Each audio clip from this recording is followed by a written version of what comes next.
It's nearly the end of the year, we only have 1 month left, yet still no news of the next Monster Hunter game that Capcom is likely developing behind the scenes as of right now. And you know what? I'm not really all that bothered, and that's simply because of the fact that I can see Capcom putting all of their efforts into their next big title as of right now, which is Dragon's Dogma 2. And this is one game I'm really excited for. I can't wait to see what they have in store for us when it comes to the Dragon's Dogma series. And you know what? I say let Capcom cook with this game. Let them put all of the sauce, the meat and potato, the seasoning, everything they need in order to make this a great experience. Let them keep that thing heated up in the production oven for as long as it needs to in order for them to deliver a delicious experience when it comes down to open world action adventure RPGs. This is definitely a game I'm really excited for, and I can't wait to hear more information on it on their next showcase. That's the reason why I'm not bothered about not hearing anything Monster Hunter related at the moment, because I am still excited for a Capcom game.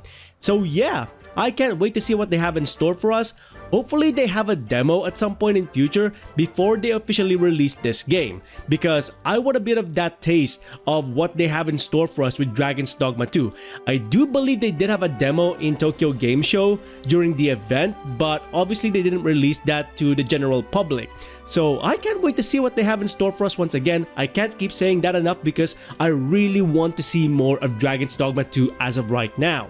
Now, the main reason I really want them to be successful with Dragon's Dogma 2 is because they could take a lot of the gameplay elements that makes Dragon's Dogma 2 an open world action RPG and put that into Monster Hunter. So let's take the open world aspect of this game, for example, the continuous world map, where you have dynamic events happening here, there, and everywhere. You have NPCs who need help, or you might have a hunter that's hunting out in the wild and you can assist them. All of these dynamic events, the open world elements, they can take that and shove it into Monster Hunter, and that would evolve 6th generation even further than what 5th generation could back with Monster Hunter World Iceborne and Rise Sunbreak. And this is something that they can take as inspiration from Dragon's Dogma 2.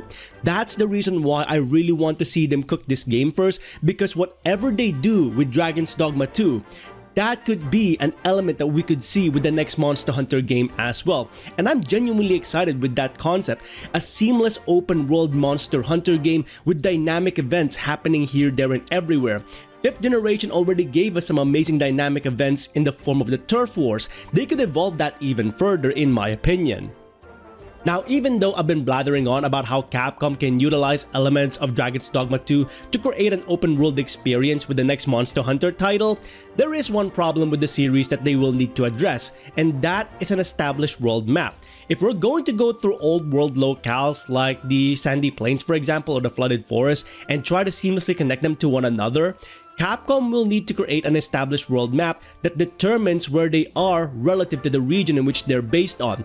That way, it's actually understandable how they connect to one another. With that being said though, the new world actually has this element in terms of the world map. Each locale is allocated a specific region, and you can see how they seamlessly connect to one another based on cutscenes. So I think if they are going to make an open world Monster Hunter game, the new world would be the perfect base, the foundation that they could use in order to make that open world experience, because they actually did try to do something like that with the Guiding Lands. The Guiding Lands, even though it is a locale all on its own, the different biomes is meant to give you an idea as to how an open world Monster Hunter game would feel, where monsters and certain regions would connect to one another, and how each monster would interact with other monsters based on the regions in which they came from. So that's definitely something I can see them doing on a bigger scale if they do base the next Monster Hunter game in the new world in an open world setting. If there's one game I can use as an example to further demonstrate what an open world Monster Hunter like game would be like, it's Tokiden 2 by Koei Tecmo. Now granted, the open world on that is very basic, there's no environmental interactions, and the dynamic events are very basic in that you just simply kill monsters no matter how big or small. It does give you an idea as to what an open world Monster Hunter like game would be like, because as you go through each area, the transition from one region into another is seamless. It does feel like you're going on on an adventure. And this is something Capcom already provides us with the Dragon's Dogma series, but they don't do it for Monster Hunter. So once again, if we take the elements of open world from Dragon's Dogma 2 and put that into the next Monster Hunter game, this is how Capcom can evolve 6th generation Monster Hunter by giving us a true open world experience. Now, at the end of the day, this is just me wishfully thinking that what I experienced with the Monster Hunter series would further evolve with a true open world setting, but whether Capcom actually does that or not, we'll have to wait and see.